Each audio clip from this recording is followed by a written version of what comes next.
Hallelujah. अभी जो वचन हमने पढ़ा, आपको जब भी समय मिलेगा ना तो 51 आप पढ़ लेना, तो आपको ऑटोमेटिक उसका अर्थ समझ आएगा, समझ कि बहुत इजी है समझने के लिए। यहाँ पर क्या लिखा है पहले वचन में है, परमेश्वर अपनी करुणा के अनुसार मुझ पर अनुग्रह कर, अपनी बड़ी दया के अनुसार मेरे अपराधों को मिटा दे। तो जब ये जो वचन है इस क्या है, हमारे गुनाह के लिए, हमसे जो गुनाह हो गई, हमसे जो गलती हो गई, राइट। जिस तरह मैंने पिछले दिन भी कहा था कि हमसे कई ऐसे पाप होते हैं जो हमें महसूस भी नहीं होती, हमें लगता है वो पाप नहीं है। यहाँ पे दाऊद का जो पाप है वो अलग है, लेकिन हमसे भी ऐसे कई पापें होती हैं, हमको क्या लगता है वो पाप नहीं है। लेकिन जो परमेश्वर जिससे प्यार करता है ना, और जो परमेश्वर के लिए अपने मन में चाहत रखता है, उसके मन में, उसके आंखों के सामने उसके अपराध बराबर आएंगे। अभी यहाँ पर तो एक नबी के द्वारा दाऊद के पास चला गया था कि तूने ये बड़ा पाप किया, परमेश्वर तेरे से नहीं क्या नाराज़ है। परमेश्वर हमें भी कई कई साइन बोलता ना, कई कई साइन के द्वारा हमें बताता है, या कई तकलीफ़ों के द्वारा हमें बताता है, या कई लोगों के द्वारा हमें बताता है। तो हमारा काम क्या है, उस समय हमें परमेश्वर के सामने आना है और अपने अपराधों को कबूल करना है। तो मिस उसके आगे क्या लिखा है, मुझे भली भांति धोकर मेरा अधर्म दूर कर और मेरा पाप छुड़ाकर मुझे शुद्ध कर। मैं तो अपने अपराधों को जानता हूँ और मेरा पाप निरंतर मेरी दृष्टि में रहता है। तो क्या लिखा है पर, मेरा पाप निरंतर मेरी दृष्टि में रहता है। जब हमारा पाप निरंतर हमारे दृष्टि में रहेगा ना, हम कितने भी बोलते ना, अगर पश्चाताप नहीं करें ना, कितने भी उपवास करो, कितने भी प्रार्थना में हो, कुछ फायदा नहीं, क्योंकि आपके दृष्टि में आपका पाप आना बहुत ज़रूरी है। अगर आपके दृष्टि में आपका पाप नहीं आ रहा है ना, तो कुछ फ़ायदा नहीं। कितने सालों भी आप प्रार्थना करो, कितने सालों भी आराधना करो, कितने घंटों भी घुटने पे दो, आपका पाप आपकी दृष्टि में आना बहुत ज़रूरी है। इसलिए हमें कभी कभी प्रार्थना करना है, परमेश्वर मेरे गुप्त पापों को मेरे आंखों के सामने लेकर आ, मुझे बता मैं कहाँ पे गिरा, मुझे बता मेरे से कहाँ गलती हुआ। ऐसे ही नहीं कि मिस व्यभिचारी एक पाप है, कई ऐसे पाप है।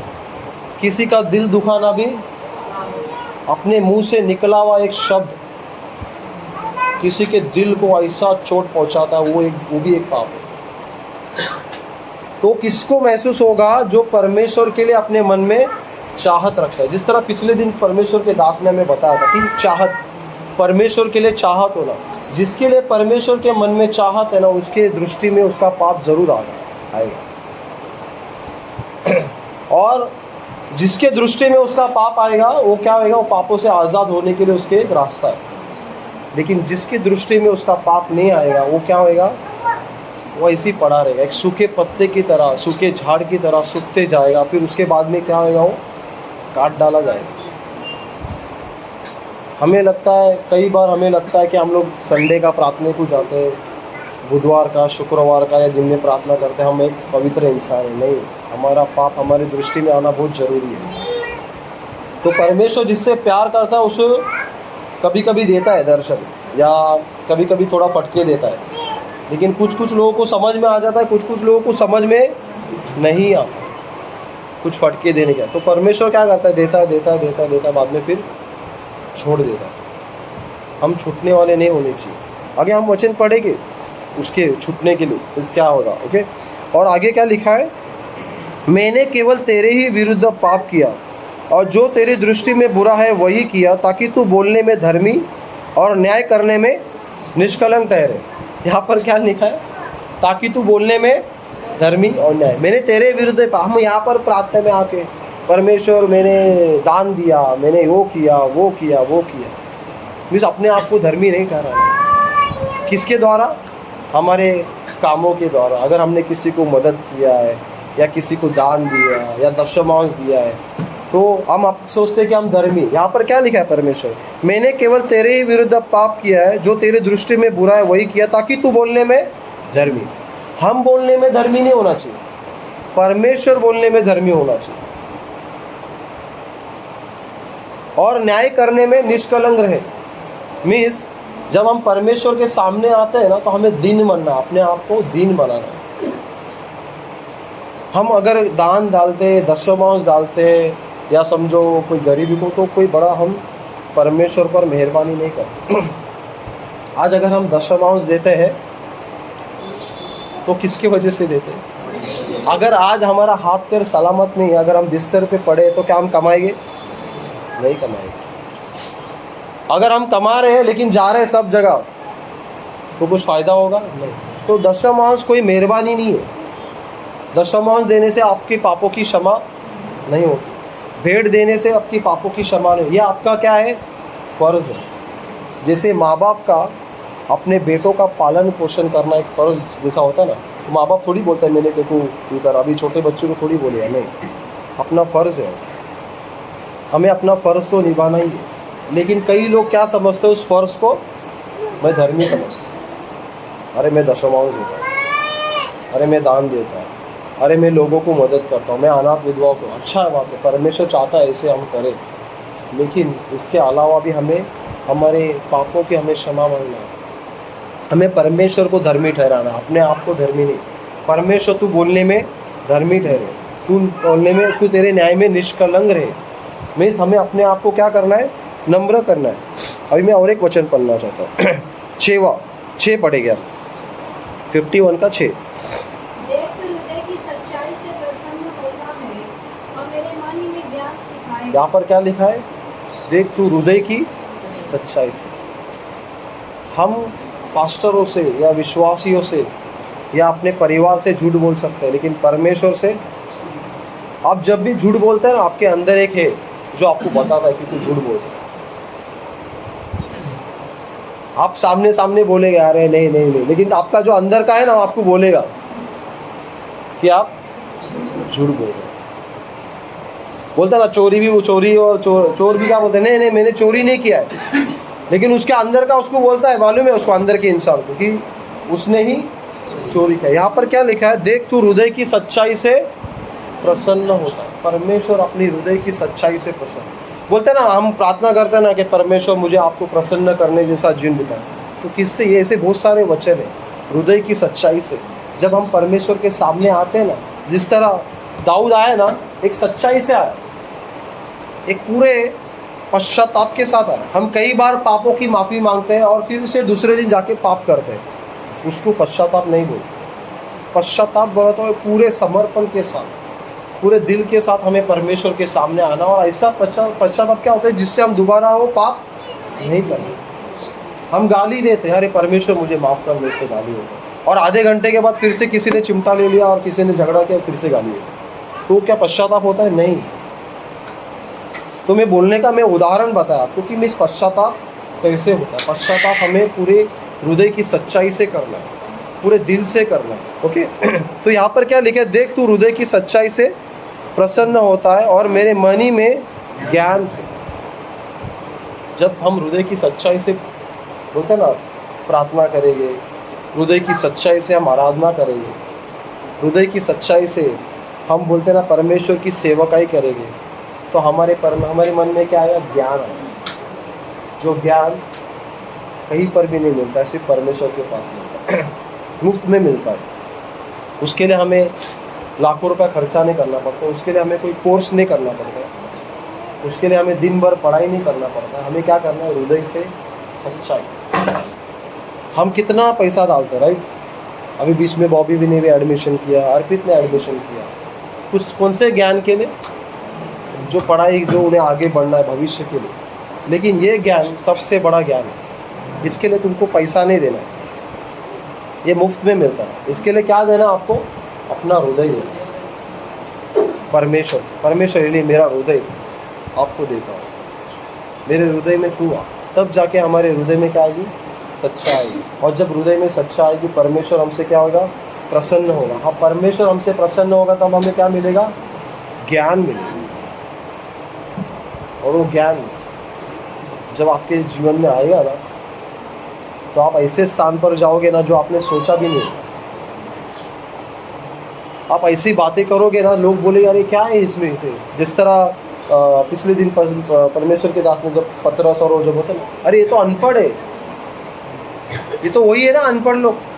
तो लोग बोले अरे ये देखिए अनपढ़ है, ये देखिए पार्वती सिस्टर कुछ आता नहीं थी, क्या ऐसा बात कर रही है, इतना ज्ञानवान है, किसके द्वारा?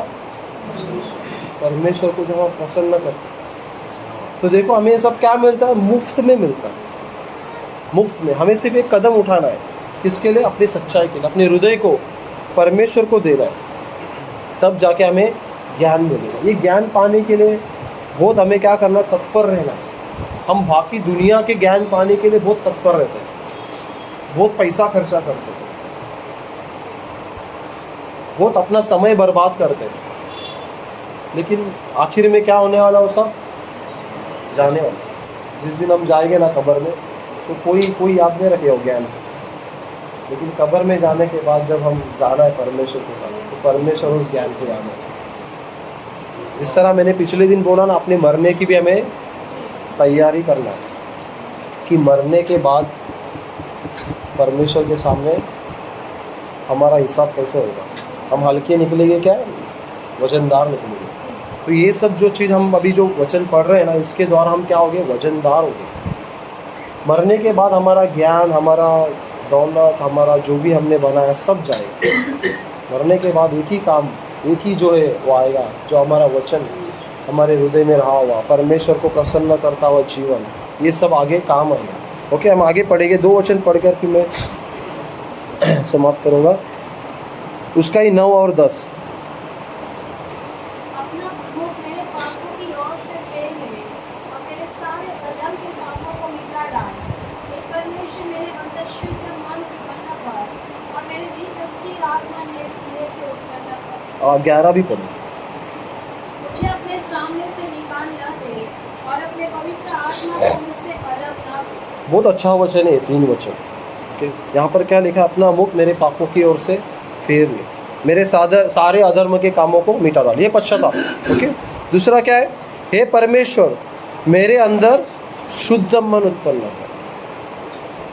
तो ये जो हमने अभी एक एक स्टेप पढ़ा ना, जो वचन पढ़ा हमने, हृदय की सच्चाई से प्रसन्न होना, मन में ज्ञान आना, और फिर क्या, मेरे अंदर शुद्ध मन उत्पन्न कर, मेरे भीतर स्थिर आत्मा नए सिरे से उत्पन्न कर। हमने मती में पढ़ा है ना, जिसके मन शुद्ध है, जिसके हृदय शुद्ध है, वही परमेश्वर को देखेंगे।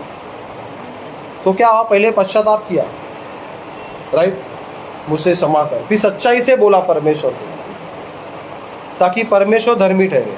फिर अभी क्या मांग रहा है, मेरे अंदर शुद्ध मन उत्पन्न। फिर जब हमारे मन में शुद्ध मन आएगा, तो हम किसको देखेंगे, परमेश्वर को देखेंगे। हम परमेश्वर के प्यार को महसूस करेंगे, और जब हम परमेश्वर को देखेंगे तो कोई और चीज़ों पर हमारा क्या होगा, मन नहीं लगेगा। हम सिर्फ परमेश्वर की नज़र से ही हम देखेंगे, जो परमेश्वर चाहता है वही हम देखेंगे, राइट।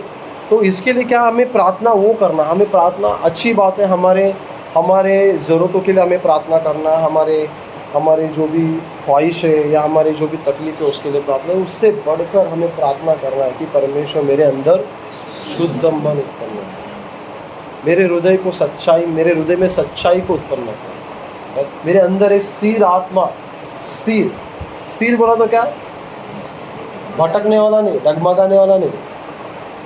अभी दास ने बोला, अरे अपने को जाना है, अपने भी, हाँ चलो पास्टर चलो, हम तैयार है। अब फिर बाद में 1 घंटे के बाद एक दोस्त का फोन आया, हाँ चल जाते, फिर सब भटक गए, नहीं क्या। तुम इस भटकने वाला नहीं, स्थिर आत्मा रहना चाहिए। एक स्थिर आत्मा नए सिरे से उत्पन्न कर। जिस तरह मैंने बोला ना, हम इस पृथ्वी पर जो कुछ भी करेंगे, सब कुछ एक दिन नष्ट होने वाला है, लेकिन हमारा हिसाब परमेश्वर लेगा। तो अगर हमारा हिसाब अच्छा निकलना है, एक प्रॉफिटेबल निकलना है, तो हमें क्या करना है, परमेश्वर के जो पसंद है वो करना है, परमेश्वर को जो प्रसन्न है वो करना है, राइट। तो जिस तरह पिछले दिन भी किसी ने कहा था कि इन्वेस्टमेंट, हम ये इन्वेस्टमेंट करते हैं, वो इन्वेस्टमेंट करते हैं, राइट। मैंने भी पहली बार कहा था, हमारा टाइम परमेश्वर में इन्वेस्ट करो, हमारा जो हमारा हृदय परमेश्वर में इन्वेस्ट करो। इसका प्रॉफिट कभी भी ख़त्म नहीं होगा, ये बढ़ते जाएगा, राइट। मैं भी स्टॉक मार्केट में इसमें डालता हूँ पैसे, मेरे को पता है कैसा ऊपर नीचे हो, लेकिन वो कमाऊँगा मैं, लेकिन उसके बाद क्या होगा, मरने के बाद क्या होगा, वो प्रॉफिट या तो मेरे बच्चों को जाएगा या किसी को जाएगा, लेकिन मरने के बाद हमने जो टाइम इन्वेस्ट किया है उसका हमें देखना है ना, कितना रिटर्न जमा हो रहा है ऊपर स्वर्ग में। स्वर्ग में रिटर्न जमा हो रहा है क्या कम हो रहा है? हम माइनस में जा रहे हैं क्या प्लस में जा रहे हैं? राइट, हमें देखना है। हम जो भी समय, जो भी प्रार्थना, जो भी परमेश्वर के लिए करते हैं वो सब किधर जमा होता है? स्वर्ग में जमा होता है। राइट, वो हमारा एक इन्वेस्टमेंट है, वो निस्वार्थ इन्वेस्टमेंट है जिसका हमें क्या होने वाला है? एक अच्छा बोलते ना मुकुट या जो भी मिलने है हमें हमारे कामों के अनुसार। तो वो इन्वेस्टमेंट कभी नाश नहीं होगा, वो रिटर्न्स कभी नाश नहीं होगा। तो हमें देखना हमारा रिटर्न्स कितना बढ़ता है। आज पिछले हफ्ते भी मैंने सारे को बताया, देख जरा कितना आया अपना रिटर्न्स। लेकिन हमें ये भी चेक करना है परमेश्वर के सामने कि हमारा रिटर्न्स कितना आ रहा है, प्रॉफिट आ रहा है क्या, जमा हो रहा है क्या। तो हमें पता चलेगा कि हम परमेश्वर में कितना टाइम इन्वेस्ट कर रहे हैं। अगर हमारा उधर प्रॉफिट जमा नहीं हो रहा है तो हमें क्या करना है? अपना टाइम इन्वेस्ट करो, प्रार्थना करो, वचन में स्थिर रहो, पाप से दूर रहो, परमेश्वर को प्रसन्न करता हो जीवन बिताओ, परमेश्वर को दुखी ना करो, परमेश्वर के वचनों का उल्लंघन न करो, परमेश्वर को प्रथम स्थान दो, परमेश्वर के प्यार में मगन हो या उसकी स्तुति में बढ़ते जाओ। जब हमारे पास तकलीफ, हमारे जीवन में तकलीफ आता है ना, तभी परमेश्वर को मत ढूंढो। जब हमारे जीवन में दर्द आता है ना, तभी परमेश्वर को मत ढूंढो। हमारे अच्छे समय में, हमारे खुशी में परमेश्वर को स्थान दो। परमेश्वर हमेशा हमें परमेश्वर को क्या देना है? अच्छा देना है। वो बोलते ना, बचा हुआ नहीं देना है, बचा हुआ समय नहीं देना है। परमेश्वर के लिए हमें एक समय ठहराना है। हम वो समय नहीं देना है जो हमारा बचा हुआ समय, चल थोड़ा समय, चल जाके आते, आधा घंटा बचा है बैठ के आते, चल नहीं नहीं नहीं, इधर ही नहीं, चर्च में भी नहीं, अपने परिवार में भी। तो मिस ये सब कब होगा? जब हमारे अंदर एक स्थिर आत्मा आएगा, वो ऑटोमेटिक हमारी अगुवाई करेगा। आप अगर आपके अंदर शुद्ध मन है, स्थिर आत्मा है, आपके हृदय में परमेश्वर के लिए सच्चाई है ना, आप बिना प्रार्थना किए ना आपको बेचैनी आएगा। आप रहा जैसा बोलते ना, बिना खाना खाए हमें, वैसा अपने बिना प्रार्थना, बिना वचन पढ़े ना हमारे मन में बेचैनी आएगा। आपका मन ना आपको अलाउ नहीं करेगा कुछ करने के लिए, कुछ बोलते ना एकदम अधूरा सा लगता है, इनकम्प्लीट लगता है। वो कब आता है मालूम है? जब आपके अंदर एक स्थिर आत्मा, यहाँ पर क्या लिखा है? हे परमेश्वर, मेरे अंदर शुद्ध मन उत्पन्न कर और मेरे भीतर स्थिर आत्मा नए सिरे से उत्पन्न कर। तो अपने आप को हमें जांचना है। अगर हम ये नहीं करेंगे ना तो क्या होएगा मालूम है? अभी जो प्रार्थना कर रहे हैं, मुझे अपने सामने से निकालना दे और अपने पवित्र आत्मा को मुझसे अलग न कर। इस वो परिस्थिति हमारे जीवन में कभी नहीं आना। एक बार परमेश्वर ने हमें निकाल दिया ना उसके सामने से, हम गए। पवित्र आत्मा हमसे अलग हो गई ना तो हम गए। तो कौन सी आत्मा आएगी? शैतानी आत्मा, दुष्ट आत्मा हमें आएगी। और परमेश्वर ने हमें निकाल दिया ना। आज अगर हम एक जॉब से निकालने के डर में रहते, राइट, अरे मेरा निकाल देगा तो मेरा क्या होगा। हम मौत से डरते, अरे मैं मर गया तो क्या होगा। लेकिन परमेश्वर से कोई डरता है? मौत से बचने के लिए डॉक्टर जो बोलेगा हम करते हैं। अरे तू अभी ये मत खा, वो मत खा, तू ये कर, वो कर। लेकिन जो परमेश्वर के दास और हम जो वचन बताते हैं परमेश्वर का, उसके लिए कोई डरते नहीं है चीज। अरे जो दूसरा मौत से बचने के लिए हमें डरना है, दूसरे मौत से। आज हम यहाँ पर प्रार्थना कर रहे बैठे, पता नहीं अभी बाहर जाने के बाद क्या होगा। हमारा को आज की तारीख में कोई गारंटी नहीं है, लेकिन बाहर जाने के बाद जो कुछ भी हो, हम परमेश्वर के सन्मुख अच्छे से खड़े रहना। हम तौल में हल्के नहीं निकलना चाहिए। आज जो पश्चाताप अगर हम करेंगे ना, मैं नहीं जानता हूँ कितने लोग पवित्र है, कितने लोग अपवित्र हैं। मैं नहीं जानता हूँ कितने लोग धर्मी है, कितने लोग अधर्मी है। ये आप और परमेश्वर जानता है। और मैं भी नहीं जानता हूँ कि मैं कितना अच्छा हूँ या कितना बुरा हूँ। ये आप और परमेश्वर जानता है। हमें एक पूरी पश्चाताप के साथ परमेश्वर के सामने आना है और हृदय की सच्चाई से परमेश्वर को बोलना है कि परमेश्वर मुझे क्षमा कर। मेरे अंदर शुद्ध मन उत्पन्न कर, मेरे अंदर एक स्थिर आत्मा नए सिरे से उत्पन्न कर, ताकि क्या हम परमेश्वर के सामने से निकल नहीं जाए, पवित्र आत्मा हमें अलग नहीं करे। राइट? तो हमें क्या करना है, इन दिनों में, इन वचनों में हमें बढ़ना है। हमें तौल में, हमें जब परमेश्वर हमारा न्याय करे तो हमें हल्के नहीं निकलना है। राइट? चाहे कितना भी इस पृथ्वी का ज्ञान हमारे जीवन में रहे, लेकिन परमेश्वर का ज्ञान होना बहुत इम्पोर्टेंट है। परमेश्वर के ज्ञान के बिना हम क्या है, अनपढ़ है परमेश्वर की नज़र में। परमेश्वर हमारी क्वालिफिकेशन को नहीं देखता है, हम कितने पढ़े। परमेश्वर हमारी दौलत को नहीं देखता कि हम कितने अमीर हैं। परमेश्वर हमारे हृदय को देखता है, हमारे हृदय में कितनी सच्चाई है, ये हमारा क्वालिफिकेशन है। हमारा मन शुद्ध है कि नहीं, ये हमारा क्वालिफिकेशन है। हमारे में एक स्थिर आत्मा है कि नहीं, ये हमारा एक क्वालिफिकेशन है। क्वालिफिकेशन मतलब जो जिसको इंग्लिश में आता है, मैं क्या बोलते हैं उसको हिंदी में, हमारा एक्सपीरियंस, हमारी पढ़ाई लिखाई है क्या। इधर पे जाने के लिए हमने को क्वालिफिकेशन दिखाना पड़ता है। राइट? अगर वो क्वालिफिकेशन नहीं है तो वहाँ पर एंट्री नहीं है। अभी आदर्श जो ट्राई कर रहा है, राइट, उसके लिए उसको पहले एक्सपीरियंस कर लेना पड़ा, एक क्वालिफिकेशन तैयार करना पड़ा, तब जाके वो इंटरव्यू में पास हुआ। तो अगर हमारे पास क्वालिफिकेशन, ये क्वालिफिकेशन नहीं है ना, हमें एंट्री नहीं मिलेगी, हम पास नहीं होंगे, हम फेल हो जाएंगे। तो हमें परमेश्वर का ज्ञान होना बहुत ज़रूरी है। हमें पश्चाताप के साथ परमेश्वर के सामने आना है, और इन दिनों में हमें परमेश्वर से प्रार्थना करना है, परमेश्वर चाहे मेरे में बीमारी हो या ना हो, मैं आपको समय दूंगा, मैं आपको प्रथम स्थान दूंगा। मैं खुशी में हूँ या दुख में हूँ, मैं आपको जो समय आपको दूंगा। मेरे पास पैसे हो या ना हो, मैं आपको प्रथम स्थान दूंगा। नाम के लिए नहीं, लोगों को दिखाने के लिए नहीं, परमेश्वर को दिखाने के लिए। परमेश्वर क्या बोलता है? परमेश्वर हृदय की सच्चाई से, हम जहाँ पर भी प्रार्थना करते देखते, परमेश्वर जानता है हम कितनी सच्चाई से बैठे, हम कितने शुद्ध मन से परमेश्वर के लिए सेवा करते हैं, परमेश्वर जानता है।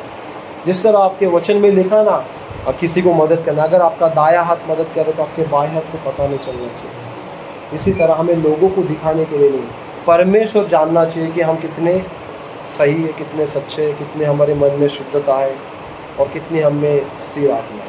ओके, मैं विश्वास करता हूँ ये वचन हम सभी के जीवन में कार्य करेगा, और मेरे जीवन में भी बताते बताते बहुत कार्य हो रहा है, और हम दिन प्रतिदिन परमेश्वर के करीब जाएंगे, परमेश्वर के साथ एक अच्छा संबंध बनाएंगे। मैं वचन बोलकर देखना चाहता हूँ।